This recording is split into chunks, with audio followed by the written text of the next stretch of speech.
Hey guys, welcome back to FIFA 21 Fulham Career Mode. And I know it's been so long since I posted one of these videos. The last time I posted it was episode 35 a month ago, where Sirki unfortunately was injured and he's going to be out for a few months, I believe. And yes, the main question is, where have I been?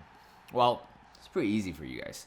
You guys can keep track for the past progress of this career mode. I felt like it becomes more easier to play, especially in the third season, because you know what, like the fact that the way how I try to build around the team is actually quite it it's a quite of a long project, but somehow it's just way too easy. Like the young players that we have here just like dominating top players, and it's not challenging at all. I have to say that because like season 3 we have been smashing a lot of teams, to be honest.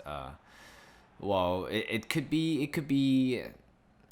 that I'm good at the game, but honestly I don't quite think so. But still, the fact that winning every team here in this career mode, it's not something very very realistic. I try to be a little bit more realistic in terms of the signings here and there, but turns out like the players that we have, like the quality of players, even though might not be the top, but still we are it's still pretty easy to play. So yes, this is something where I want to talk about. It's just why I was gone. Is just not quite feeling it, to be honest. Like in general, like gaming in general. But yes, but there's one thing I do want to talk about. It's Euro 2020.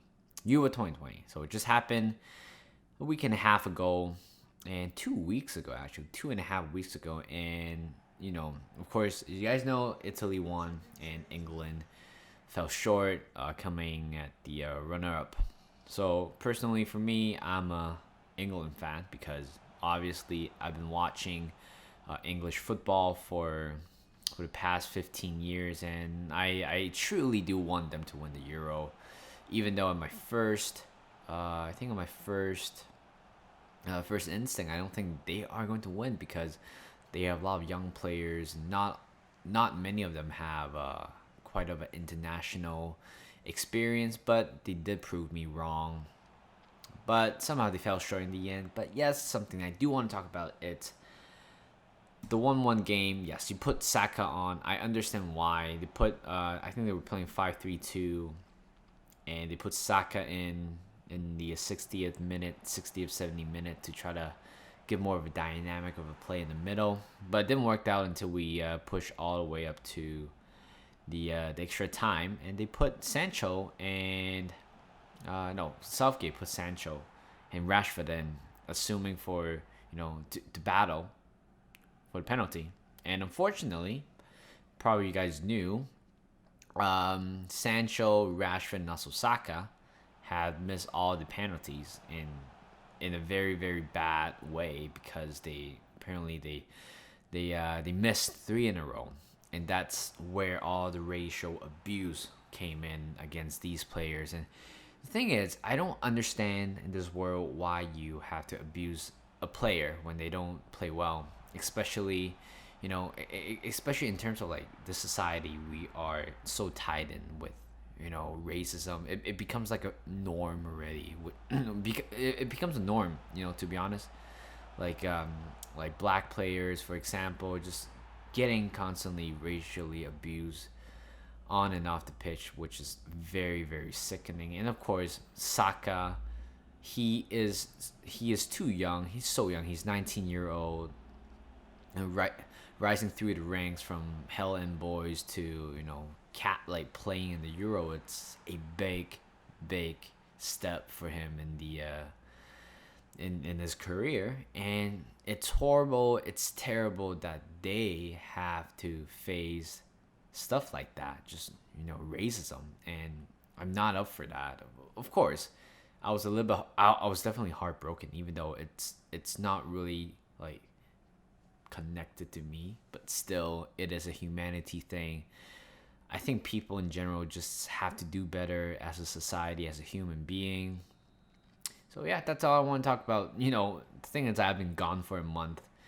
I've been gone for a month, and a lot of things just happened. So we are going to jump back into this gameplay. So two players have gone out finally, Opoku and also Rodak. We finally do have a little bit of money. I think Rodak cost us around maybe cost. I don't know where he went, but he left the club with 8 million or 9 million, and Opoku have at least a million. So we got 10 million to spend, but again, we don't know. We still don't know. We still don't know who we are going to sign very soon. But right here we are playing in the FA Cup. Try not to botcher it again, guys, because we have been doing pretty badly in our domestic fixture.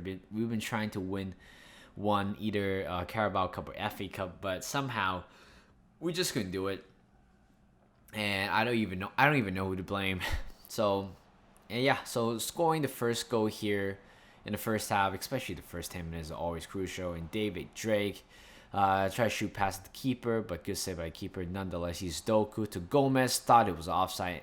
Turns out he was just slightly on, and he just beats the goalkeeper easily, 2-0. And then right here, just prime football, just pass and move, and Angel Gomez extended the lead to 3-0. And here's Nketiah lobs it into Lewis, still going in, and passes in the middle to Doku and finish it off 4-0 against Watford. Definitely a game over for them, and possibly we might have a chance to score the fifth goal. And Angel Gomez, he is on the verge of a hat trick, and he does in the end with a great 1-2 play with Nketiah and with the James Ward-Prowse celebration there to finally just crush Watford 5-0. And this is a great way to open up our I think this might be the first fixture or second fixture of the FA Cup. The thing is, I've been gone for so long, just couldn't remember what happened last time. In the final minute, Watford has a chance here, but the referee doesn't even give a damn about Watford. Just didn't allow them to take the final shot. And Angel Gomez, man of the match for me. Total attempts 3 with 3 goals. And moving on, Opoku has finally been sold with 1.1 million into our bank. So in total, we're 13.1 million in the transfer budget, and with quite a lot of wage budget. But based on how I see the team, I don't think we do need a lot of. I don't think we need like a proper signing, because what we have here is just solid. I believe we have 5 or 6 center midfield in total, just good rotation. But there's one thing I do want to strengthen. It's the striker area, because currently we only run with 2 striker, Nketiah and also Watson. But the thing is, I have changed the slider a little bit, which means the injury frequency is slightly going to be a little bit higher than usual. So we might go and invest into a young striker. But still, right now, I still don't know whether if I'm going to get a new signing or not. But with that 13.1 million, it's definitely a good time to look for players that are heading into free agency and extending contracts, stuff like that. But I believe I've done that earlier in the season, so that wouldn't be a big problem. But yes, back into this game. We are playing against Wolves 1-1, and here is Neto. Honestly, a lot of problem with our defending here and there. It's not the player's quality. It's just my bad defending overall. Kremerek had extended the lead 2-1, and he has to go all the way back just to celebrate. And here's the second half. Here's Saniolo, try to finesse that one. Apparently, just not a really good shot in the end. We are struggling so much in this game against Wolves.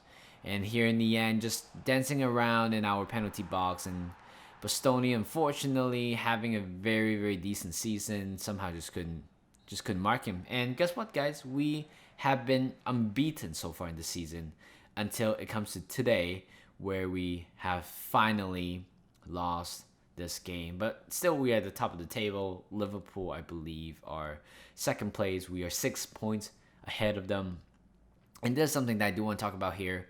It's signing a player, signing a striker. But turns out we find somebody who is amazing. Isaac Liverland, I think that's how you pronounce his name.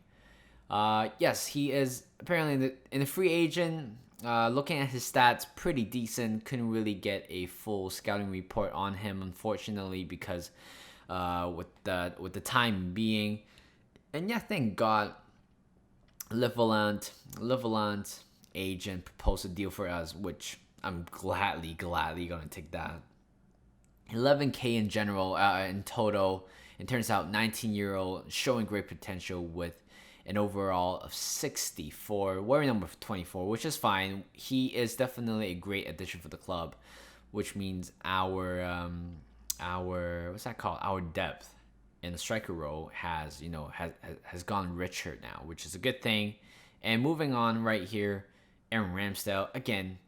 I don't think he is going to be a great player. Nah, he is a great player, but I don't think he's going to reach that world-class mark for me. He's a good player. He's a good keeper, but I don't think he's going to work out for us in the end. So I was thinking about selling him, but unfortunately, we just don't have the money. We just don't have time to invest into another goalkeeper.